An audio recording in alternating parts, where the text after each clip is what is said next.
In his later years, Mao Zedong summarized, "I did two things in my life. One was driving Chiang Kai-shek to that small island, and the other was launching the Cultural Revolution." These two events were crucial in his propaganda, solidifying his leadership status. The CCP portrayed Chiang Kai-shek as a reactionary enemy, while Mao was depicted as the people's leader representing the advanced forces. In reality, the CCP suppressed true progressive forces for a long time. During the war against Japan, their resistance was mostly rhetoric, while they expanded their own power. Before the negotiations between the CCP and the Kuomintang, Mao's close aides stirred public resentment against the Kuomintang, paving the way for civil war. Mao used a selective interpretation of Marxism to justify his seizure of power, presenting himself as the historical inevitability. The Cultural Revolution was his comprehensive counterattack after political failures, using mass movements to attack bureaucrats, manipulating the army and the masses, strengthening his cult of personality, and consolidating power. During the Cultural Revolution, Mao destroyed the education system and forced urban youth to the countryside, both to eliminate potential threats and to craft an image of an all-powerful leader. He ruthlessly controlled power, manufactured enemies, manipulated the masses, and his victims dared not question him. Despite the disaster caused by the Cultural Revolution, Mao showed no remorse, caring only about securing his absolute power and personal myth. This obsession with power was no accident.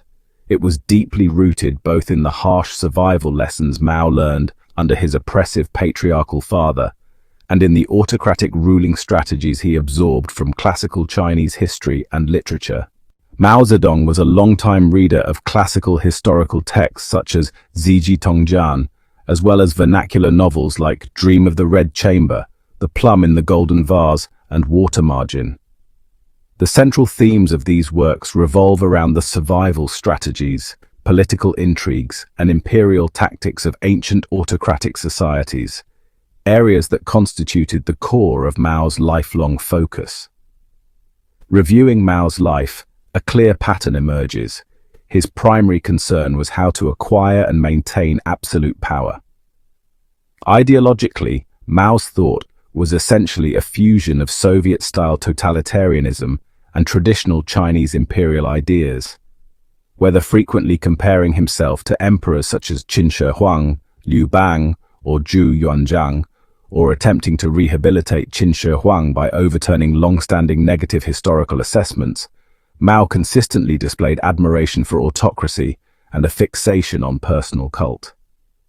He viewed himself as the son of heaven, believing that the entirety of China, its people's lives, property, and dignity were his personal possession, to be wielded or revoked at will in the name of the people, with the populace required to repeatedly acclaim him. This ideological stance sharply contrasts with modern political governance founded on universal moral and ethical standards. Concepts such as social justice and public welfare were alien or meaningless to Mao. He showed no genuine concern for these values, nor for the moral order that underpins contemporary society. Instead, his overriding focus was on retaining absolute power and constructing a totalitarian regime centered entirely on the leader's persona. Moreover, Mao's application of Marxist tenets was marked by selective understanding and distortion. He was largely ignorant of universal values underpinning modern political thought and bent Marxist doctrine to suit his convenience and immediate objectives, often misrepresenting its principles to legitimize his actions. As an extremely narcissistic dictator, Mao Zedong maintained and reinforced his power through lies without any psychological burden. He normalized propaganda and deceit, deeply embedding them into the logic of CCP rule. These lies permeated student textbooks and various media, interlocking to create a false history and glorification that trapped the majority of Chinese people in a fate of deep indoctrination after long exposure. Dictators are pathological liars, and Mao was no exception. He once praised Lei Feng for doing good deeds for a lifetime, saying it's easy to do good once but hard to keep it up. Well, Mao's own twisted version applies to lying. Anyone can lie once or twice, but Mao mastered lying every day of his life, relentlessly, calculated and without remorse, all to hold on to absolute power. Yet, despite his carefully crafted fabrications, truth occasionally slipped through the cracks. The two leaks we are about to discuss happened precisely in this context. Notably, both these revelations occurred during moments when Mao was weaving even greater lies. The first is a memoir published in 2002 by Zhang Shijiao's daughter Zhang Hanji, which revealed the debt Mao Zedong owed her father.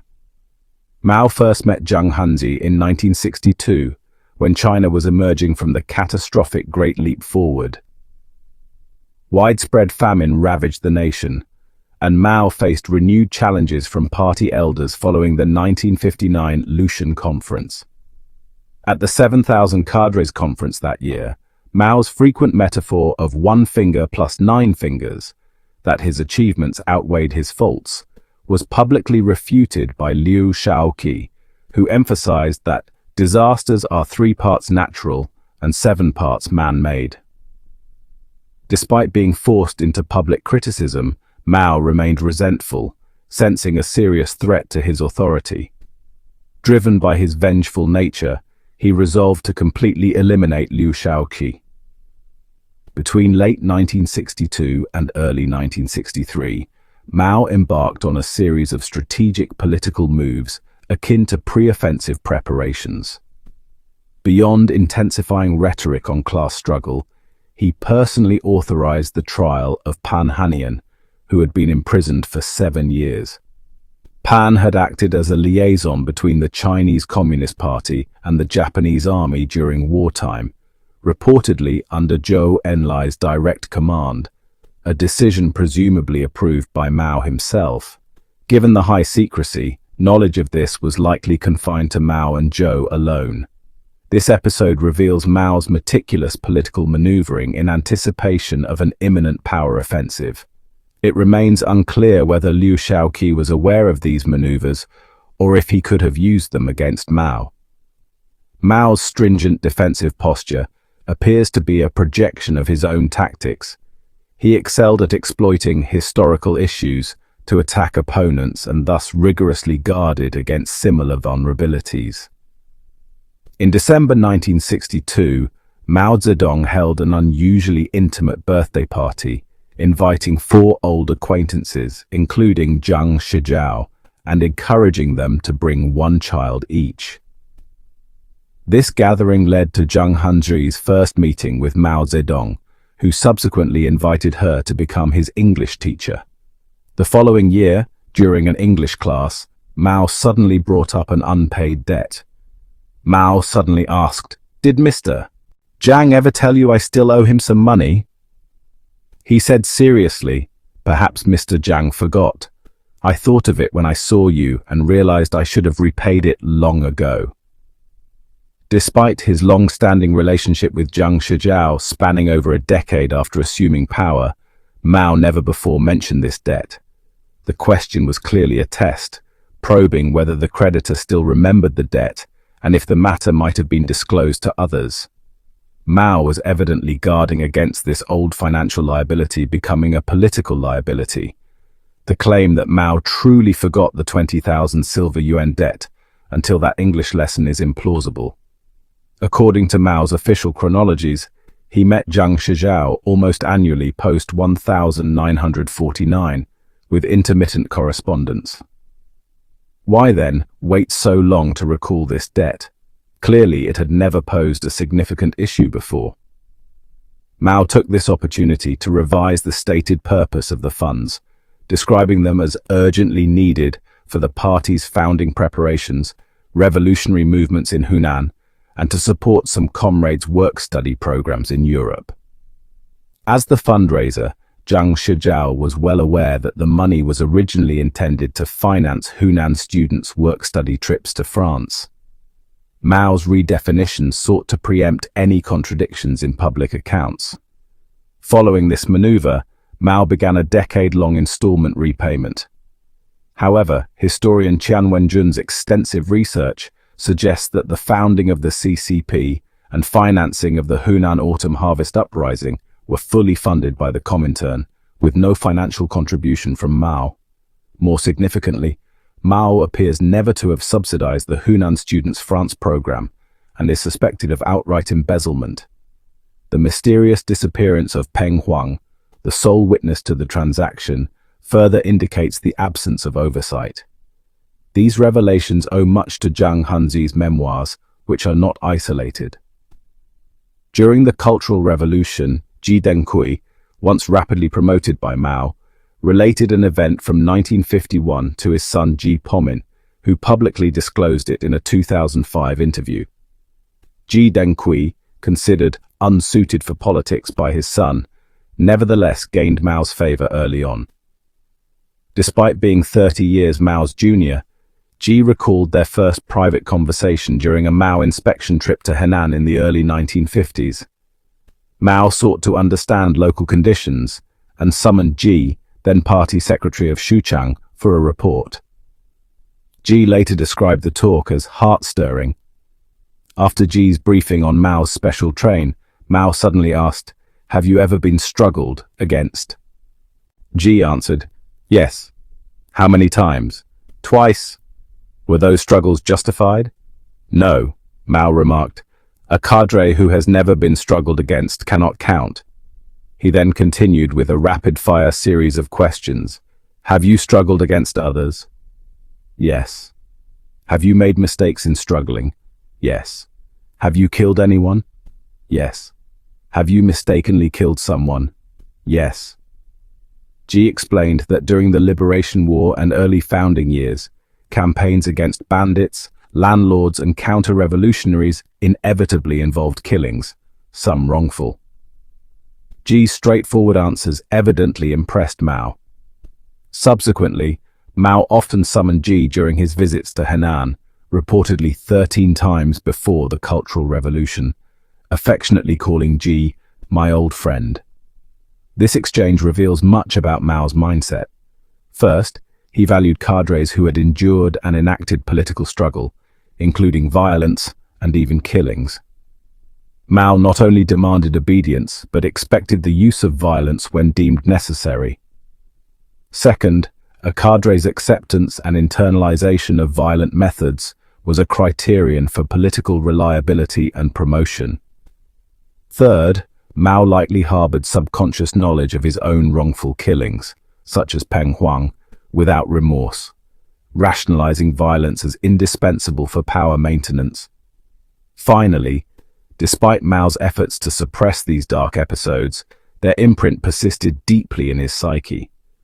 Ji's mention of age the 28th of May have triggered Mao's recollection of his own first crime at that age, explaining the pointed line of questioning with killing preceded by struggling. Psychologically, the initiation of violent acts often exerts profound, lasting influence. For Mao, the possible murder of Peng Huang may have created a positive reinforcement loop, strengthening his confidence in violence as a political tool. Each subsequent successful use of force further entrenched this belief. By the Cultural Revolution, violence had become central to Mao's strategy of consolidating power, complemented by masterful propaganda and manipulation. This fusion of brutal force and ideological control paved Mao's path from revolutionary idealism to ruthless dictatorship. Understanding these complexities offers valuable insight into Mao's unique blend of autocratic imperialism and distorted Marxism, as well as the historical context shaping his leadership. This knowledge helps demystify the myths constructed by official narratives and underscores the devastating consequences of his rule. Psychological theory suggests that the first experience of committing violence often has a profound and lasting impact on an individual's psyche. For Mao Zedong, the murder of Peng Huang likely served as a form of positive reinforcement. By benefiting from the elimination of a potential obstacle, Mao's confidence in using violent means was strengthened. Subsequently, whether in military campaigns or political purges, every successful use of violence further solidified his belief that violence was an effective tool to achieve his objectives. As Mao's power within the Chinese Communist Party rose, violence gradually became a crucial instrument for consolidating his authority and exercising control. This psychological feedback loop continuously reinforced Mao's acceptance and reliance on violence, explaining why, as his power concentrated, the scale of his violence expanded and grew increasingly brutal. By the time of the Cultural Revolution, violence had become the core means by which Mao maintained his grip on power.